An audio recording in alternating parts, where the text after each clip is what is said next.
Para mim é incoerente, por exemplo, você parar o Campeonato Brasileiro e não parar a Copa do Brasil. Por quê? Aí na semana que vem o Flamengo joga contra o Amazonas pela Copa do Brasil. Qual é a ideia, sabe? Qual é a coerência nisso? Não tem coerência. Eu acho o seguinte, é muito mais justo você dizer que está parando o Campeonato Brasileiro para você, entre aspas, ajudar os clubes de lá. No caso, Internacional, Grêmio e Juventude. Mas, enfim, foi feita essa determinação. Eu só espero que não amplie mais ainda dentro da data FIFA os jogos do Flamengo, né? A gente pôde ver o Flamengo com uma vontade muito grande de não apenas vencer, mas também fazer um placar elástico que na fase de grupos é importante por conta do saldo de gols. Para quem não sabe, o Flamengo pode se classificar em primeiro ainda. A atuação do Everton Cebolinha, que na minha opinião foi o melhor em campo, mas o Gerson também jogou muita bola. A Conmebol o elegeu o melhor em campo. Para mim, nenhum problema também, porque ele jogou muita bola. O De La Cruz é chover no molhado. Novamente, uma baita partida que ele fez. Flamengo vence Bolívar e respira um pouco em busca da classificação na Libertadores da América. O clube carioca depende apenas de si para avançar à próxima fase. Tem informações a respeito da paralisação do Campeonato Brasileiro. Será que a CBF vai parar a Copa do Brasil? O que vocês acham? Participa e deixa a sua opinião nos comentários. Antes, pedimos a vocês que se inscrevam em nosso canal, ativem as notificações e curtam os vídeos para ajudar em nosso crescimento. Iremos deixar o link do canal da SBT Rio na descrição como forma de créditos. Portanto, vamos acompanhar tudo sobre o Flamengo agora. Vene, boa tarde para você de casa, uma boa tarde. Ô, Vene Casagrande, fala comigo, por que você acha que o Flamengo goleou? O que mudou para ter um Flamengo tão diferente dos últimos jogos que a gente tem falado de um Flamengo muito morno, né? Antes de mais nada, Fernandinha, boa tarde a todos que estão nos assistindo aí. Eu acho o seguinte, primeiro, vamos relembrar a partida do Flamengo contra o Corinthians. Foi exatamente o que o Tite fez nesse duelo diante do Bolívar.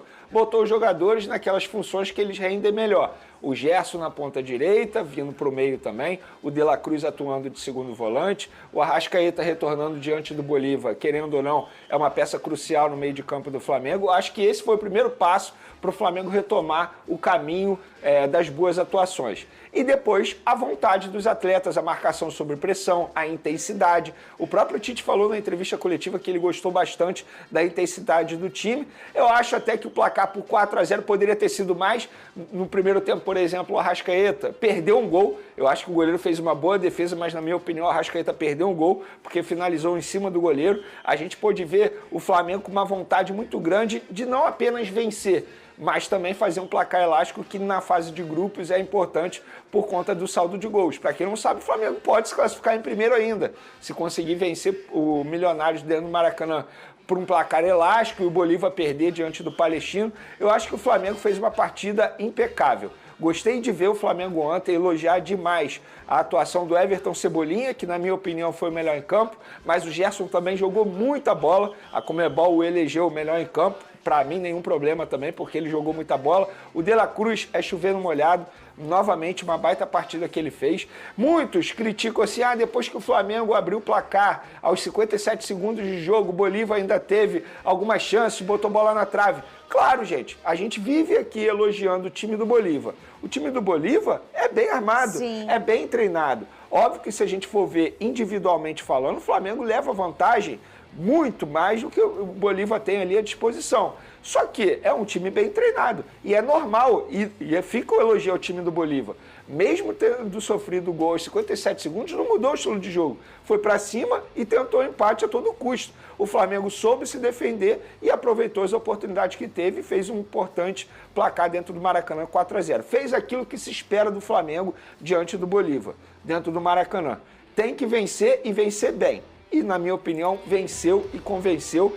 E eu quero elogiar também a partida do Alan. Na minha opinião, foi o melhor jogo dele com a camisa do Flamengo. É porque teve tantos destaques que muita gente acaba não ressaltando a atuação dele. Mas o que ele jogou ontem, olha, impressionante. Esse é o Alan que a torcida do Flamengo gostaria de ver com a camisa do Flamengo. Já a gente vai mostrar toda a situação do Vasco em relação a 777 e também a paralisação do campeonato. Quero saber a opinião do Vini Casagrande sobre isso. Você também pode dar a sua opinião em relação a isso no nosso Twitter, #SBT Esportio.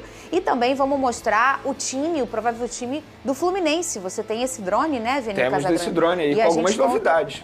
Com novidades, esse time do Fluminense. Ô, Vini, vamos olhar a classificação desse grupo do Flamengo? A gente viu esse Flamengo vencendo bem contra o Bolívar. O Bolívar que estava invicto na competição, né? Fazia uma boa Libertadores até aqui, inclusive aí, ó, é o líder absoluto com 10 pontos. Você ainda acha, Vene, a gente sabe que o saldo de gols é muito importante no critério de desempate. É o primeiro quesito, inclusive. E você falava muito do saldo de gol do Bolívar e acaba que o Flamengo, num confronto direto, tira essa vantagem do Bolívar, aplicando o mesmo 4 que o Bolívar usava como um grande escudo para se manter na liderança. Você tinha uma fala de que achava impossível o Flamengo assumir a liderança da Libertadores. Você continua achando isso? Olha, eu continuo achando porque eu não vejo o Bolívar perdendo para o Palestino, tá? Lá na altitude. O Palestino, na minha opinião, é o time mais fraco desse grupo aí. É um dos times mais fracos da fase de grupos da Libertadores. Eu não vejo o Bolívar perdendo. Mas caso aconteça, e pode acontecer, aí o Flamengo tem que vencer de goleada o Milionários, que não tem mais nada a fazer. Vai apenas cumprir tabela. O Milionários não tem nenhuma pretensão mais na fase de grupos da Libertadores. Mas o grande problema do Flamengo nessa primeira fase foram os 2 jogos diante do Palestino. Primeiro aqui no Maracanã, quando venceu por apenas 2-0 e teve a oportunidade de fazer um placar mais elástico. Só que foi o estilo Tite de ser, né? Pragmático, fez 2-0, recuou um pouco, sentou em cima do resultado e pronto. E depois ter perdido para o Palestino lá no Chile por 1-0. Esse, para mim, é o grande problema do Flamengo nessa fase de grupo. Por exemplo, você perder na altitude lá para o Bolívar, teoricamente, é um resultado normal. Sobretudo porque o Tite poupou vários titulares na ocasião. Milionários, para mim, foi um resultado péssimo, porque o Flamengo deixou empatar mesmo tendo a mais, mas beleza, também tem altitude, a gente releva. Agora, os 2 jogos contra o Palestino foi o grande problema do Flamengo nessa fase de grupos da Libertadores. Você acha que depois do jogo e principalmente da exibição do Flamengo ontem dentro do Maracanã, nasce um novo Flamengo na temporada? Olha, é uma boa pergunta essa. Eu acho que agora, querendo ou não, o torcedor ele fica mais otimista. O próprio Tite também, eu acho que ele entendeu como tem que escalar o Flamengo daqui para frente. Porque a escalação, e quando eu digo a escalação, é na formação tática dos jogadores, na escolha da função dos jogadores, isso faz total diferença. Por exemplo, eu discordo de quem diz que antes o Flamengo não estava com vontade, não estava correndo. Eu discordo, eu acho que estava correndo errado. Os jogadores em funções erradas estavam correndo errado, consequentemente cansava mais rápido. Agora, dessa maneira, eles correm certo e, consequentemente, rendem mais dentro de campo. Eu acho que a partir de agora o Tite entendeu como ele tem que montar o time dele, a formação tática. O Gerson, por exemplo, não pode sair da ponta direita, vindo para o meio de campo, ele não pode mais atuar como segundo volante. Acho que o Tite achou. Agora, ele ainda tem um objetivo, uma missão à frente do Flamengo. Qual? Fazer o Gabigol voltar a jogar bem. Porque novamente a gente viu o Gabigol entrando no segundo tempo e sem ritmo de jogo, totalmente abaixo dos demais jogadores. Eu acho que agora ele precisa trabalhar, tendo em vista que ele vai ter tempo, né? Porque o Brasileirão foi paralisado aí por 2 rodadas. Falar em paralisação, a CBF anunciou uma paralisação de 2 semanas nos jogos do Campeonato Brasileiro. O vice do Flamengo, Marcos Braz, falou sobre essa decisão da CBF com a nossa equipe. Cadê? A gente esperava que a reunião da CBF no dia 27. Mas, enfim, foi feita essa determinação. Eu só espero que não amplie mais ainda dentro da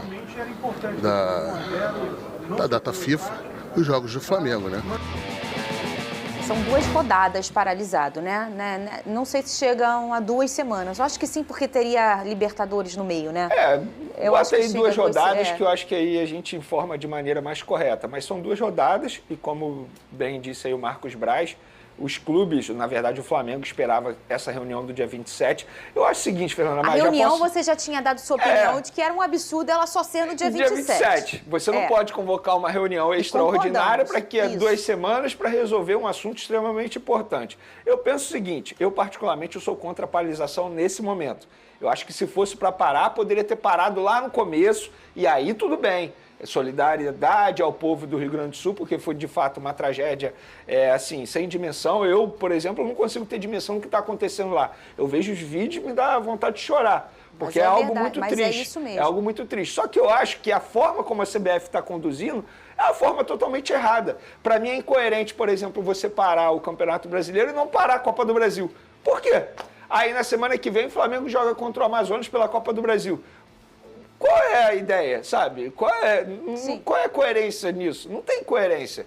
Eu acho o seguinte, é muito mais justo você dizer que está parando o Campeonato Brasileiro para você, entre aspas, ajudar os clubes de lá. No caso Internacional, Grêmio e Juventude. Agora, esse discurso por solidariedade ao povo do Rio Grande do Sul, na minha opinião, não vai colar. Porque se é solidariedade, você tem que parar o futebol brasileiro. E aí você bota aí a Copa do Brasil, que não vai parar. Na verdade, é um assunto muito delicado, né? Quando a gente olha um assunto desse, né, Vini? A gente tem vários elementos dentro dele. O primeiro e o mais absoluto e o mais importante é o que está acontecendo no Rio Grande do Sul. E hoje a gente está falando de um sistema de Série A com 3 times da região que tem, além de Inter e Grêmio, o Juventude, que por esse ano está na Série A. Então a gente está falando de isonomia de competição, né? A gente está falando de 3 clubes que não estão treinando, que não estão pensando em futebol e nem devem.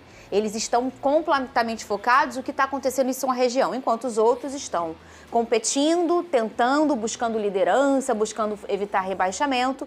E como eles iam entrar dentro desse momento da competição, que eles nem treinando estão. O primeiro ponto é, até agora, no momento, não dá para eles começarem a treinar. A gente estava falando de semana passada, jogadores Thiago Maia, Diego Costa e outros jogadores dentro da água salvando pessoas. Então a gente não tem como pensar em, bota esses caras para treinar em outro estado. Não. Na verdade, não dá. eles já estão treinando. Agora. Em outros, porque o CT, o Beira-Rio, por exemplo, do Internacional, não dá. Esquece. O do Grêmio a gente também. está falando de algo que vai voltar ao normal daqui a um ano, gente. Isso. Porque você vai ter que trocar grama. Ou seja, não tem como parar o futebol um ano. Infelizmente aconteceu, o Internacional tem que correr atrás de outras alternativas, até porque a Libertadores e a Sul-Americana vai continuar. Eles têm jogos já remarcados pela Conmebol. Então, assim, não tem, entre aspas, não tem o que fazer. Ou eles pensam numa outra oportunidade, uma outra alternativa, ou vão perder de WO. Aí é uma escolha dos clubes gaúchos, na minha opinião. Eles vão precisar de ajuda. Sim, essa é a claro. grande verdade. Eu acho que, e por aí exemplo, a gente tem uma expectativa, por exemplo, da CBF, talvez ajudar para reerguer os templos deles. Perfeito. A gente está falando de uma arena do Grêmio, a gente está falando do Beira-Rio, e que estão embaixo da água. E eles vão precisar... Porque a gente está falando, uma semana atrás, a gente falava de salvar pessoas, e é isso. É isso. Manter elas vivas, buscar pessoas. Daqui a 2 semanas, a gente já pode começar a falar em reerguer um Estado. É isso. Em pessoas que vão precisar do brasileiro, né, para conseguir reerguer casas, comércios e também, já que a gente está falando de uma esfera esportiva, templos do seu futebol, que é o Beira-Rio, a Arena do Grêmio, o Estádio do Juventude. Então vai precisar da ajuda, principalmente da CBF, para chegar junto. Eles vão gastar muito dinheiro e a gente poderia estar pensando em começar a falar sobre isso.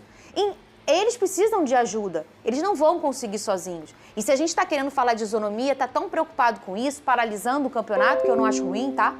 A gente está falando em também começar a ter esse papo. Não, eu também não acho ruim parar o campeonato. Eles precisam... Eu só sou contra o discurso de solidariedade ao povo gaúcho. Eu acho que foi pensado no momento da isonomia. Eu acho que estão parando pela isonomia. Sim, eu acho que sim, também. Não me venham com esse discurso de solidariedade ao povo gaúcho, porque de fato eles não estão pensando, quando eu digo eles, no caso, a CBF não está pensando no povo gaúcho, porque senão teria parado lá, porque senão o presidente da CBF não teria marcado uma reunião para o dia 27, sendo que ele está na Indonésia para o encontro da FIFA. Ele não está pensando no povo gaúcho. Na minha opinião, o presidente da CBF está pensando em ficar bem com os clubes da Série A. E a gente já entendeu que essa paralisação só aconteceu porque a maioria escolheu. É isso. Porque a CBF chegou e falou assim, eu vou fazer aquilo que a maioria escolher. Aí o presidente viaja para a Indonésia, marca uma reunião para o dia 27. Ele se viu pressionado pelos clubes que são a favor da paralisação, que foram 15, a própria CBF mencionou os 15.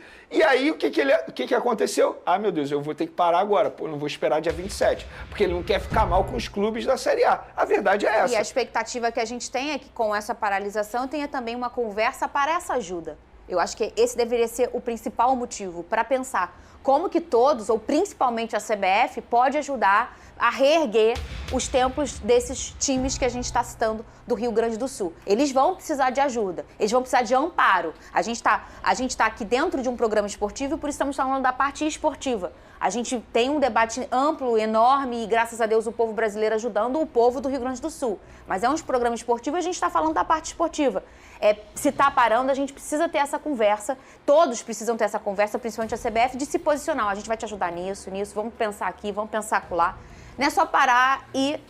vamos só para dar olha aí, paramos, olha que legal. Não pode. Precisa ter um objetivo principal. É isso. Então é isso aí, nação. Vamos comentar um pouco, sobre esses dois assuntos, começando falando sobre a partida de ontem, O Flamengo recebeu o Bolívar no Maracanã e conseguiu uma excelente vitória em busca dessa classificação para as oitavas de finais da Libertadores da América. Com esse resultado, o Flamengo ainda sonha com a classificação em primeiro lugar. Mas para isso, tem que vencer o Milionários no Maracanã na próxima rodada e torcer para que o Palestino vença o Bolívar, Ou seja, não depende só do Flamengo se classificar em primeiro lugar. E lembramos que quem se classifica em primeiro, teoricamente, pegará um adversário mais fraco nas oitavas de finais. Se classificando em segundo, pode ser que o Flamengo pegue aí uma pedreira, até mesmo a equipe brasileira, logo na próxima fase desta competição. Flamengo ainda pode ser líder e Cebolinha diz: óbvio que vamos torcer para o Palestino. Um dos dois grandes protagonistas da goleada por 4-0 sobre o Bolívar, sendo o autor de um gol e uma assistência, Everton Cebolinha comemorou o fato de o Flamengo ter voltado a vencer, a ver a classificação às oitavas de finais como tarefa menos complicada. E não só isso, também a possibilidade de se dar ao luxo de ser líder do grupo E. Para fechar o grupo E na primeira colocação, o Flamengo precisa vencer o Milionários por qualquer placar e de uma derrota normal do Bolívar para o Palestino em La Paz. O normal é preciso explicar. Se o Flamengo ganhar do Milionários só por um gol de diferença, poderia ser ultrapassado pelo Palestino se ele golear o Bolívar em La Paz por 8 gols de vantagem. Para se classificar em segundo, com o rubro-negro vencendo o seu jogo, o time chileno precisa de uma vitória por 3 gols de diferença na altitude, mas para o Flamengo ser líder bastaria uma derrota dos bolivianos por qualquer placar. Após o jogo contra o Palestino, eu falei na entrevista que nós nos colocamos nessa situação e que cabia a nós sairmos dela. Creio que hoje foi um passo muito importante que o Flamengo deu com essa vitória. Para o próximo jogo da Libertadores, temos que entrar da mesma forma. Óbvio que a gente vai torcer também para que o Palestino possa ganhar lá, para que nos dê a condição de ficar em primeiro lugar. E o saldo também era muito importante. Hoje tivemos um placar bem elástico, poderia ter sido mais, mas é uma vitória muito importante que nos coloca na briga novamente, principalmente pela primeira colocação, afirmou o camisa 11.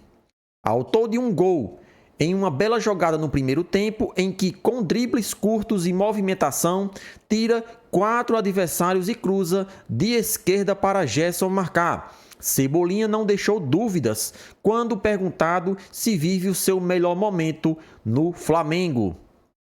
Com certeza, busquei, trabalhei para isso, só eu sei quanto foi difícil desde a minha chegada, os momentos piores ali. Nunca murmurei, sempre procurei trabalhar com seriedade, por mais difícil que fosse, porque eu sabia que só com trabalho as coisas poderiam melhorar. E com a chegada desse cara aqui, dá um tapinha em Tite. Porque quem eu tenho um carinho enorme e com quem já tinha trabalhado um bom tempo, ele pôde me dar a confiança que eu precisava. Também fosse só isso que eu precisava. Graças a Deus, eu consegui dar a volta por cima e hoje estou vivendo um momento muito especial com essa camisa. Autocrítico, Cebolinha repetiu por algumas vezes que a chave para a goleada do Flamengo foi ser mais efetivo diante do gol adversário. Citou partidas em que o time teve o domínio e não aproveitou, e o exemplo mais utilizado foi a derrota por 1-0 para o Palestino. Para ele, o rubro-negro esteve mais concentrado nesta quarta-feira e merecia uma goleada ainda mais elástica.